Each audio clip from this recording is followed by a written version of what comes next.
हम में से हर किसी ने कई बार ट्रेन में सफर किया है और सफर के दौरान हमारे दिमाग में बहुत से सवाल भी आते हैं, जैसे कि एक ट्रेन अपने पटरी को किस तरह से चेंज करती है। ट्रेन का जो सबसे लास्ट डिब्बा होता है उस पर एक्स क्यों लिखा रहता है।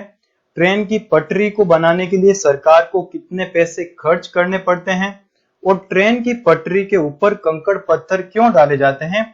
इसी तरह के कुल मिलाकर 16 सवालों के जवाब हम आज के इस वीडियो में फाइंड आउट करने वाले हैं। तो अभी तक आपने इस चैनल को सब्सक्राइब नहीं किया है तो इसी तरह की एजुकेशनल वीडियोस को देखने के लिए सब्सक्राइब करें और नोटिफिकेशन बेल को ऑन करें ताकि नेक्स्ट वीडियो की अपडेट आपके पास पहुंच सके।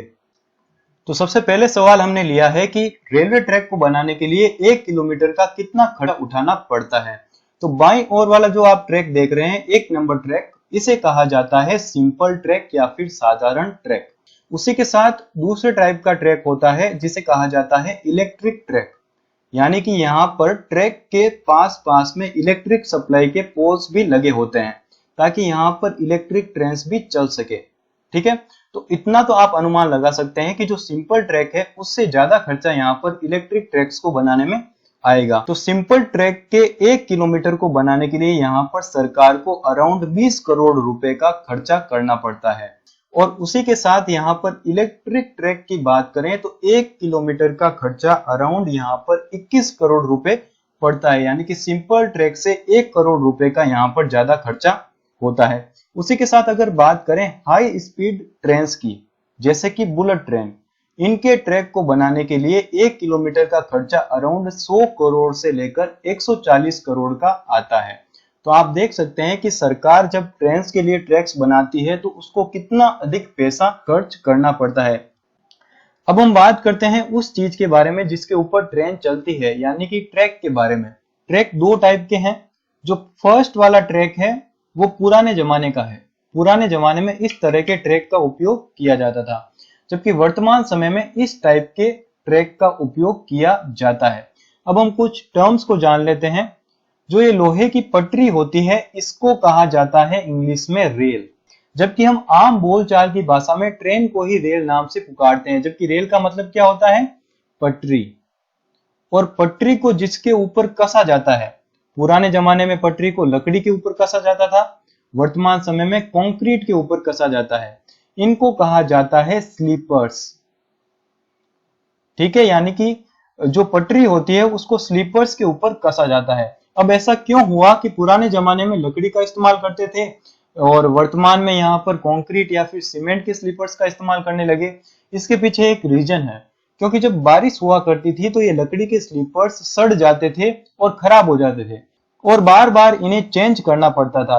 तो इस समस्या से छुटकारा पाने के लिए यहाँ पर वर्तमान समय में कंक्रीट या फिर सीमेंट के स्लीपर्स का उपयोग किया जाता है। अब बात करते हैं कि स्लीपर्स जो है वो पटरी के साथ किस प्रकार से कनेक्टेड होते हैं। तो यहाँ पर आप देख सकते हैं क्लिप्स के माध्यम से स्लीपर्स को पटरी के साथ ऐड किया जाता है। इन क्लिप्स की संरचना कुछ इस टाइप की होती है, आप देख सकते हैं। इनको या तो वेल्डिंग के माध्यम से या फिर नट बोल्ट के माध्यम से पटरी के साथ में अटैच किया जाता है। इनके बीच में जो डिस्टेंस होती है वो एकदम फिक्स रखी जाती है, क्योंकि आपको पता है रेलवे के पास एक बहुत ही बड़ी जिम्मेदारी होती है, क्योंकि एक ही ट्रेन में लगभग हजारों लोग सफर करते हैं। एक जरा सी भी लापरवाही एक बहुत ही बड़ी दुर्घटना का सबब बन सकती है। तो इन सारे प्रोटोकॉल्स को यहाँ पर फॉलो करना पड़ता है। अब यहाँ पर ट्रैक में थर्ड नंबर चीज आप देख सकते हैं, कंकड़। ये कंकड़ क्यों बिछाए जाते हैं उसके बारे में अब हम जानेंगे। तो ट्रैक के ऊपर जिन पत्थरों या फिर कंकड़ों का उपयोग किया जाता है उनका नाम हमें याद रखना है, बेलेस्ट। ठीक है, अब हम बात करते हैं बेलेस्ट का उपयोग क्यों किया जाता है। इसका सबसे पहला रीजन आप इस इमेज के माध्यम से समझ सकते हैं। मान लीजिए ट्रेन हाई स्पीड में चल रही है और अचानक से यहाँ पर मोड़ आता है, तो यहाँ पर इधर की ओर ट्रैक पर प्रेशर लगेगा जिसके कारण ट्रैक यहाँ पर इधर की ओर खिसक सकता है। तो ट्रैक को स्टेबल बनाए रखने के लिए सबसे पहला इसका उपयोग हो जाएगा। ठीक है, और उसके बाद में अगर सेकंड पॉइंट की बात करें तो मान लीजिए बेलेस्ट यहाँ पर इस इमेज में आप देख सकते हैं नहीं है, तो इस कारण से यहाँ पर पेड़ पौधे झाड़ वगैरह उग सकते हैं। तो इससे बचने के लिए बेलेस्ट का उपयोग किया जाता है। ठीक है, अगर पेड़ पौधे होंगे तो आपको जाहिर सी बात है यहाँ पर ट्रेन के आवागमन में दुविधा देखने को मिलेगी। और थर्ड नंबर पॉइंट है, अगर यहाँ पर ये पत्थर का उपयोग नहीं किया जाए तो बारिश का पानी ट्रैक के बीच में इकट्ठा हो सकता है, जबकि पत्थरों के होने की वजह से पानी जो है वो नीचे की ओर एब्जॉर्ब हो जाता है और पानी इकट्ठा नहीं होता। तो थर्ड नंबर पॉइंट क्या हो जाएगा, पानी को इकट्ठा न होने के लिए। ठीक है, तो तीनों पॉइंट्स आपके क्लियर हो चुके होंगे। बढ़ते हैं नेक्स्ट पॉइंट पर। अब बात करते हैं बुलेट ट्रेन के ट्रैक के लिए। बुलेट ट्रेन के लिए अलग ट्रैक का इस्तेमाल किया जाता है क्योंकि इसकी स्पीड लगभग 500 किलोमीटर प्रति घंटे की होती है, जबकि नॉर्मल ट्रेन की स्पीड लगभग 200 से 250 किलोमीटर प्रति घंटे की स्पीड तक पहुंच पाती है। उतनी स्पीड के लिए ये बैलेस्ट वाला ट्रैक एकदम उपयुक्त है, और इससे अधिक अगर ट्रेन की स्पीड होगी तो ये बैलेस्ट भी यहाँ पर नहीं टिक पाएंगे, ये भी अस्त व्यस्त हो सकते हैं। तो बुलेट ट्रेन के लिए नए टाइप का ट्रैक का उपयोग किया जाता है, उसको आप इस इमेज में देखिए। इस इमेज में आप देख सकते हैं, इसको मैं पहले माइनस करता हूं, कि यहां पर बुलेट ट्रेन के लिए किसी भी प्रकार का बैलेस्ट का उपयोग नहीं किया गया है। पूरा का पूरा ट्रैक ही यहां पर कंक्रीट का बना हुआ है। ठीक है, तो बुलेट ट्रेन के लिए इस प्रकार के ट्रैक्स का उपयोग किया जाता है। अब आप पूछेंगे कि कहीं कहीं इमेज में हमें बुलेट ट्रेन के नीचे बैलेस्ट देखने को मिलते हैं, जैसा कि इस इमेज में आप यहां पर देख सकते हैं, परंतु ये वाली इमेज जो है वो स्टेशन के पास से ली गई है। यहां पर आप देख सकते हैं प्लेटफॉर्म है, तो स्टेशन के पास आप चाहें तो बैलेस्ट का उपयोग कर सकते हैं, क्योंकि यहाँ पर ट्रेन की स्पीड जो है वो स्लो होती है। 200 से 250 किलोमीटर तक यहाँ पर बैलेस्ट काम में लिए जा सकते हैं, तो स्टेशन के पास बैलेस्ट आपको देखने को मिलेंगे। जबकि अगर बात करें हाई स्पीड के जहां पर एरिया होते हैं, वहां पर आपको सीमेंट या फिर कंक्रीट का ट्रैक ही काम में लेना पड़ेगा, नहीं तो ट्रैक बिखर सकता है। तो उम्मीद है आपका ये पॉइंट भी क्लियर हो चुका होगा। नेक्स्ट पॉइंट है हमारे पास कि रेल या फिर पटरियों के बीच में खाली स्थान छोड़ा जाता है। जैसा कि आप इस इमेज में देख सकते हैं, यहाँ पर रिक्त स्थान है। ये इमेज सर्दी की है, और इसी इमेज को अगर गर्मी में खींचा जाए तो इस प्रकार की इमेज हमें प्राप्त होती है। इनके बीच का वैकेंट प्लेस यहाँ पर फिल हो जाता है ऑटोमेटिक। ये कैसे होता है, क्योंकि आपको पता है जब लोहे को गर्म किया जाता है तो वो फैलता है। ठीक है, तो फैलने के कारण इसके बीच का गैप जो है वो एकदम से गर्मियों में गायब हो जाता है। अगर मान लीजिए इनके बीच में गैप नहीं छोड़ा जाता तो ये एक दूसरे के ऊपर चढ़ जाते, या फिर यहाँ पर हमें एक उभार देखने को मिलता। तो इस चीज से बचने के लिए यहाँ पर दोनों पटरियों के बीच में वैकेंट प्लेस या फिर रिक्त स्थान को छोड़ा जाता है। नेक्स्ट सवाल जो लगभग सभी के दिमाग में होता है कि जो ट्रेन का सबसे पीछे वाला डब्बा होता है उस पर एक्स क्यों लिखा होता है। एक्स का मतलब हम जनरली समझते हैं कि खतरा, क्रॉस बन रहा है तो इसका मतलब होगा खतरा, परंतु यहाँ पर एक्स का मतलब होता है सुरक्षित। कैसे होता है उसको मैं आपको एक्सप्लेन करता हूं।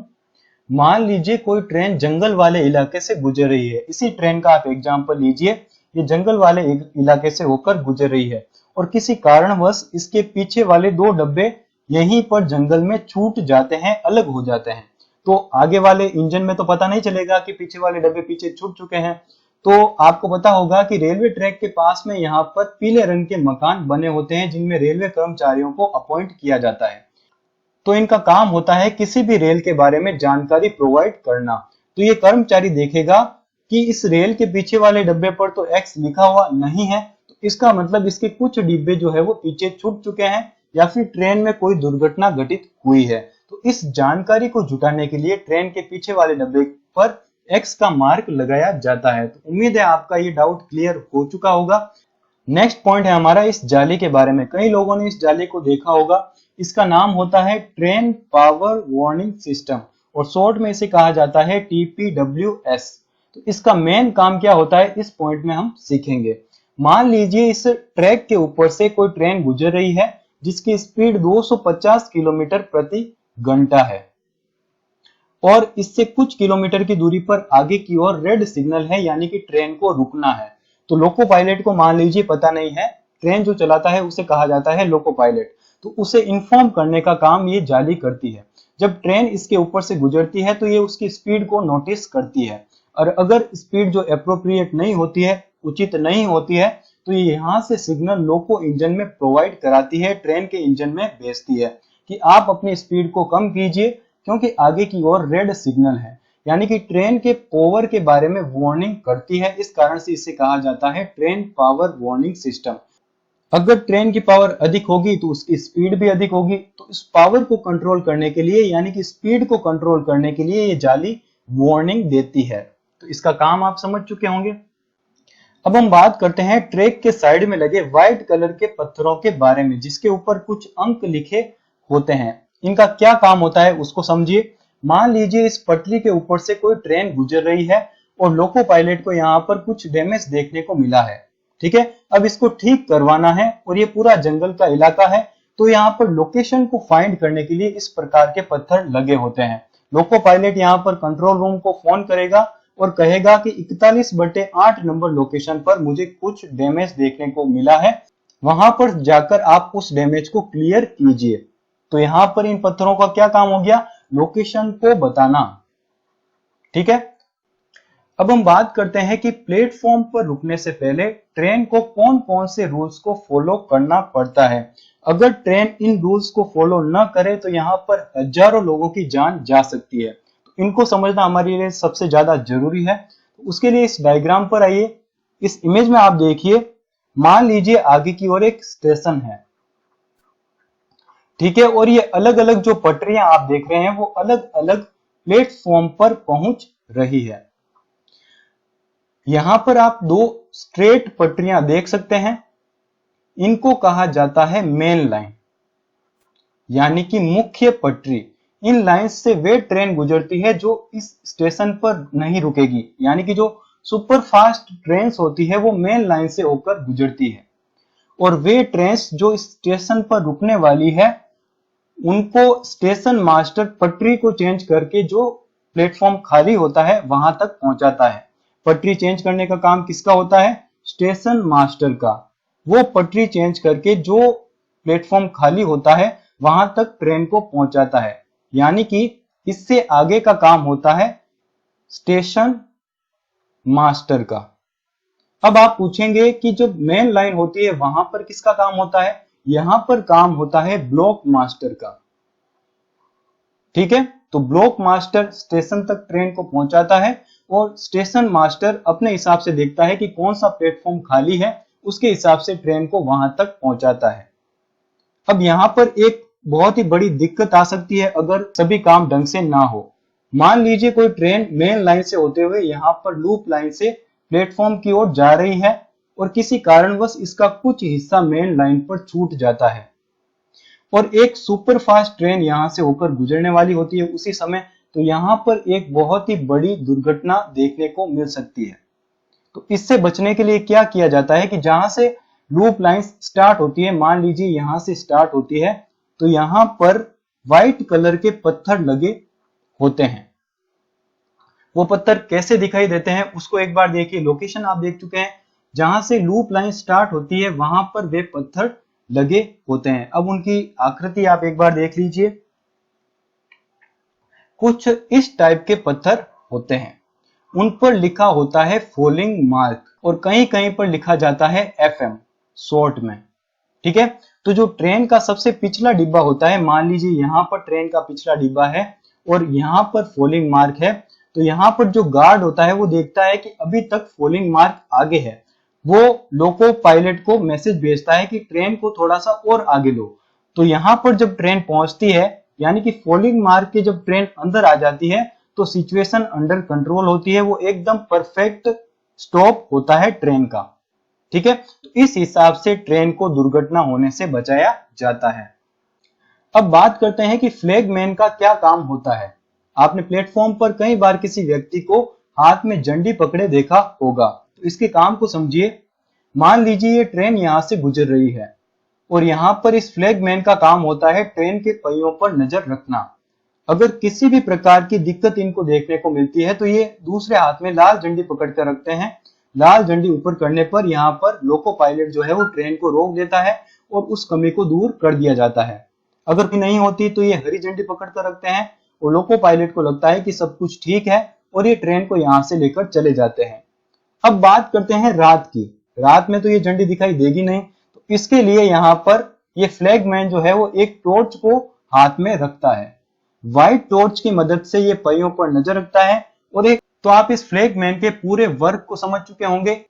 तो इसका मूल काम होता है ट्रेन के पहियों या फिर इसमें जो भी कमी होती है उसको यहाँ पर लोको पायलट तक पहुंचाना। अब बात करते हैं पटरी के पास लगे नुकीले उभारों के बारे में। जैसा कि आप इस डायग्राम में देख सकते हैं, पटरी से केवल कुछ ही दूरी पर एक लाल रंग का नुकीला उभार है। इसका क्या काम होता है उसको समझिए। मान लीजिए इस ट्रैक के ऊपर से एक हाई स्पीड ट्रेन गुजर रही है और किसी कारणवश कोई दुर्घटना घटित होती है और ट्रेन पलट करके इधर की ओर गिर जाती है। तो ये उभार क्या करेंगे, निश्चित दूरी पर इन उभारों को लगाया जाता है। तो उभार के अंदर वो ट्रेन फंस जाएगी और फंसने के कारण रगड़ने की जो समस्या है वो समाप्त हो जाएगी। अगर हाई स्पीड में ट्रेन है तो रगड़ते हुए वो कई मीटर की दूरी तक जा सकती है और दुर्घटना बहुत ही अधिक विकराल रूप धारण कर सकती है। तो दुर्घटना के प्रभाव को कम करने के लिए इस प्रकार के लाल उभारों को पटरी के पास में लगाया जाता है। उम्मीद है आप मेरी बात समझ चुके होंगे। जब आप प्लेटफॉर्म पर ट्रेन का इंतजार करते हैं तो कई बार इस प्रकार की मशीनों को आपने वहां पर देखा होगा, जिसके आसपास 3-4 व्यक्ति खड़े होते हैं और स्क्रीन के ऊपर देख रहे होते हैं। इसका काम क्या होता है उसको देखिए। मान लीजिए किसी ट्रैक में थोड़ी सी भी यहाँ पर गड़बड़ है, थोड़ी सी भी दरार है, तो हजारों लोगों की जान यहाँ पर संकट में पड़ सकती है। तो ट्रैक का निरीक्षण करने के लिए या फिर चेकिंग करने के लिए इस मशीन का उपयोग किया जाता है। अब ये काम कैसे करती है उसको देखिए। इसके अंदर से ध्वनि तरंगे इन पटरियों के अंदर जाती है। ध्वनि तरंगों को आप मान लीजिए पानी की तरह। तो हम किसी लीकेज को टेस्ट करने के लिए उसमें पानी डालते हैं। पानी अगर बाहर निकल जाता है तो हमें पता चल जाता है कि इसमें लीकेज है। उसी तरह से ये ध्वनि तरंगे जब इस पटरी के अंदर पहुंचती है और इसे बाहर निकलने का कोई भी रास्ता नहीं मिलता, यानी कि ट्रैक एकदम से सुरक्षित है, तो ये यहां से होकर वापस से 100% मशीन में पहुंच जाती है। और अगर किसी भी प्रकार का डैमेज होगा तो उसमें से निकलकर ध्वनि तरंगे बाहर चली जाएगी और इससे पता चलेगा कि ध्वनि तरंगे पूरी तरह से वापस मशीन में नहीं आई है, तो इसका मतलब ट्रैक में कोई ना कोई गड़बड़ है। यानी कि ट्रैक के इंस्पेक्शन के लिए इस मशीन का उपयोग किया जाता है। इस मशीन में जो तरंगे उपयोग में ली जाती है उन्हें कहा जाता है अल्ट्रा साउंड वेव, यानी कि ध्वनि तरंगे। अब आता है इस वीडियो का सबसे इंपॉर्टेंट पार्ट, यानी कि ट्रेन अपनी पटरी कैसे बदलती है। उससे पहले हमें यह जानना जरूरी है कि ट्रेन के पहिए की संरचना कैसी होती है। तो आप देख सकते हैं कि जो अंदर वाला पार्ट होता है वो उभरा हुआ होता है और बाहर वाला पार्ट एकदम पहिए के समांतर होता है। यानी कि ट्रेन का जो पहिया होता है वो पटरी को अंदर से पकड़े रखता है। इसको और भी स्पष्ट रूप से समझने के लिए इस वाले फोटो को देखिए। इसमें आप देख सकते हैं कि अंदर वाला पार्ट कितना अधिक उभरा हुआ होता है। यानी कि पहिया जब पटरी से अटैच होता है तो उसमें मेन रोल किसका होता है, अंदर वाले पार्ट का। बाहर से उसका कोई भी लेन देन नहीं होता, ये ऊपर की ओर होता है। यानी कि पहिया पटरी को अंदर से पकड़कर रखता है। अब इसी कॉन्सेप्ट की मदद से हम समझेंगे कि ट्रेन पटरी कैसे बदलती है। तो एक ट्रैक मैंने आपके सामने रखा है और आपको पता है कि ट्रेन का पहिया पटरी को अंदर से पकड़कर रखता है, यानी कि इसने इस पटरी को पकड़ा हुआ है। अब ये सीधे सीधे जा रहा है, अंदर से पकड़ा हुआ है, तो यहाँ पर गैप है, ये अलग पार्ट है इसका, तो ये इसी को पकड़ कर रखेगा और सीधा यहां से चला जाएगा। इस वाले पहिए की अगर बात करें तो अंदर से पकड़ा हुआ है, यहां पर ये इस पटरी से इस पटरी को पकड़ लेगा क्योंकि इसके बीच में कोई भी गैप नहीं है और यहां से चलता हुआ इस पटरी पर चला जाएगा, यानी कि ट्रेन इस ट्रैक पर आगे की ओर बढ़ जाएगी। अब मान लीजिए हमें इस ट्रैक पर ट्रेन को भेजना है, तो हम क्या करेंगे, इस वाले ट्रैक को इधर जोड़ देंगे और यहां से थोड़ा सा गैप क्रिएट कर देंगे, जैसा कि आप नेक्स्ट इमेज में देखेंगे। इस इमेज में आप देखिए कि इधर वाला जो ट्रैक है वो इधर जुड़ चुका है और इधर की ओर गैप क्रिएट हो चुका है। अब जो इधर वाला पहिया होगा वो इस पटरी को पकड़े हुए होगा और यहाँ पर चूंकि गैप है तो ये इस पटरी को पकड़े रखेगा और इधर से जाते हुए इस ट्रैक पर चला जाएगा। इधर की बात करें तो यहाँ पर किसी भी प्रकार का गैप नहीं है, तो अंदर से पकड़ते पकड़ते इस ट्रैक पर चला जाएगा और ट्रेन जो है वो इस ट्रैक पर चली जाएगी। तो इस तरह से ट्रेन के ट्रैक चेंजिंग का प्रोसेस होता है। उम्मीद है आप अच्छे से समझ चुके होंगे। अब बात करते हैं कि ये बीच वाला जो ट्रैक होता है वो चेंज होता कैसे है, यानी कि कभी ये इधर आ जाता है, कभी ये इधर की ओर खिसक जाता है। तो इसके लिए पुराने जमाने में क्या होता था कि एक आदमी को रखा जाता था जो एक मशीन की मदद से ट्रैक को चेंज करता था। यहाँ पर आप देख सकते हैं, इसको जब दबाते हैं और ऊपर करते हैं तो यहाँ पर ये ट्रैक आपस में चेंज होते हैं। बीच वाला ट्रैक जो चेंज करने में काम आता है। इस मशीन की संरचना आप देख सकते हैं हैंडपंप के आकार की होती है। इसको दबा करके ट्रैक को चेंज पुराने जमाने में किया जाता था, जबकि वर्तमान समय में क्या होता है कि पूरा प्रोसेस मशीनों की मदद से होता है। इस डायग्राम में आप देख सकते हैं यहाँ पर एक मशीन लगी है और कंट्रोल रूम से जब केवल एक बटन दबाया जाता है तो उसी के माध्यम से इस अंदर वाले पार्ट को चेंज किया जा सकता है। पटरियां रोड के ऊपर से क्रॉस करती है। क्रॉसिंग के ऊपर आपने देखा होगा अंदर की ओर इस टाइप की संरचना बनी होती है। तो ये क्यों बनी होती है, इसका क्या कारण होता है उसको समझिए। मान लीजिए किसी कारणवश यहां से कोई ट्रैक्टर गुजरा जिसके अंदर पत्थर भरे हुए थे, ठीक है, कंक्रीट के जो पत्थर होते हैं वो भरे हुए थे, और किसी दुर्घटनावश यहाँ पर कोई पत्थर आकर गिर जाता है बीच में।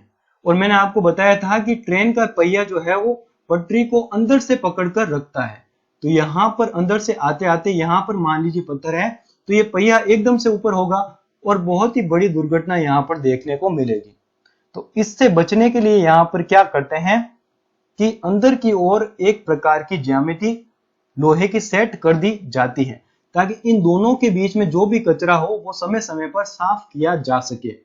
ठीक है, तो ये कचरा यहाँ पर जाने से बचाने के लिए और यहाँ पर चला भी जाए तो आसानी से बाहर निकालने के लिए इसके बीच की संरचना को ऐसा बनाया जाता है। तो उम्मीद है आपके ये सारे पॉइंट्स या फिर सवाल जो है वो क्लियर हो चुके होंगे। अगर आपको ये वीडियो अच्छा लगा है तो अपने फ्रेंड्स के साथ जरूर शेयर करें और चैनल को सब्सक्राइब जरूर करें। तो मिलते हैं नेक्स्ट वीडियो में, तब तक के लिए गुड बाय।